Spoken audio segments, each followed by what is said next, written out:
Di suatu siang, sekitar jam 2-an, saya ketiduran di bangku teras depan rumah, yang kebetulan waktu itu angin sedang sepoi-sepoi. Seingat saya, ketika tertidur, saya bermimpi bonceng seorang ibu-ibu dan kecebur ke sawah yang berada di samping rumah. Di saat saya lagi asik dengan semilir angin siang menjelang sore, tiba-tiba ponsel saya berdering. Rupanya teman saya yang bekerja di salah satu rumah sakit yang letaknya tidak begitu jauh dari rumah saya menelepon. "John, ente lagi sibuk gak?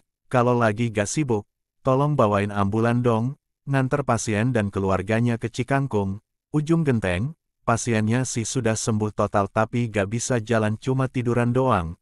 Kalau ente bisa, cepetan kesini ya, ditunggu banget, soalnya supir ambulannya lagi hajatan nikahin anaknya." Saya pun mengiyakannya. Setelah selesai mandi dan sholat asyar, saya langsung berangkat ke rumah sakit. Sesampainya di sana ternyata saya disuruh bawa mobil ini. Sialan, pantesan teman saya bilang pasiennya gak bisa jalan, cuma tiduran doang. Gak taunya pasiennya udah jadi jenazah. Dalam hati saya, ya udahlah, lillahi ta'ala, aku niat ibadah nganter jenazah. Setelah semua urusan administrasi selesai, mayat pun dimasukkan ke dalam keranda dan dinaikkan ke mobil ambulan yang akan saya kemudikan.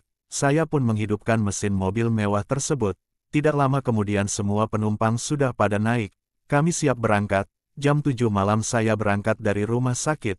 Selama di perjalanan saya cuma menyalakan lampu strobo. Sirene baru saya nyalakan kalau lagi macet saja. Selama di perjalanan, saya lihat tidak ada raut wajah sedih dari ketiga orang keluarganya, yang semuanya adalah kakak dari jenazah itu. Daripada di jalan cuma bengang-bengong, saya pun mencoba buka obrolan dengan si ibu yang duduk di depan. "Bu, itu almarhum sakit apa Bu?" Si ibu itu menjawab dengan suara pelan.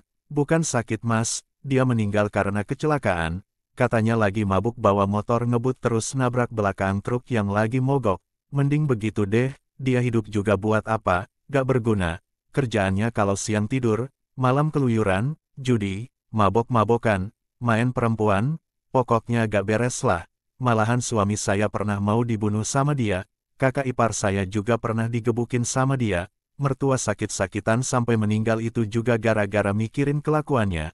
Syukur-syukur dia udah mati sekarang, saya kalau gak lihat suami, males banget ikut ngurusin dia." Sebenarnya saya agak kurang nyaman mendengar omongan si ibu itu, lalu saya bilang ke si ibu itu, "Bu, maaf saya rasa kurang baik ngomongin keburukan seseorang yang sudah meninggal, baik buruknya seseorang semasa hidupnya cukup dikenang aja Bu."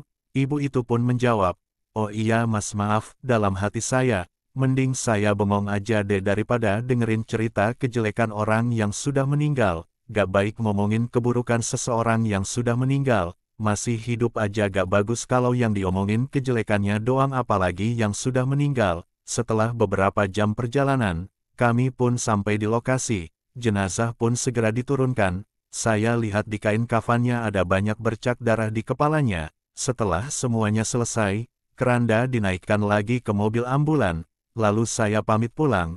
Sebenarnya mereka menahan saya agar jangan langsung pulang. Mending nunggu pagi dan istirahat dulu. Soalnya ada banyak kawasan angker yang mesti saya lewati. Tapi karena saya masih ada urusan lain, terpaksa saya harus pulang buru-buru. Setelah beberapa kilometer dari lokasi, ada banyak keanehan yang saya alami. Saya pulang sendirian dini hari. Tiba-tiba saya mendengar seperti ada suara yang menggoyang-goyangkan keranda mayat yang berada di belakang mobil.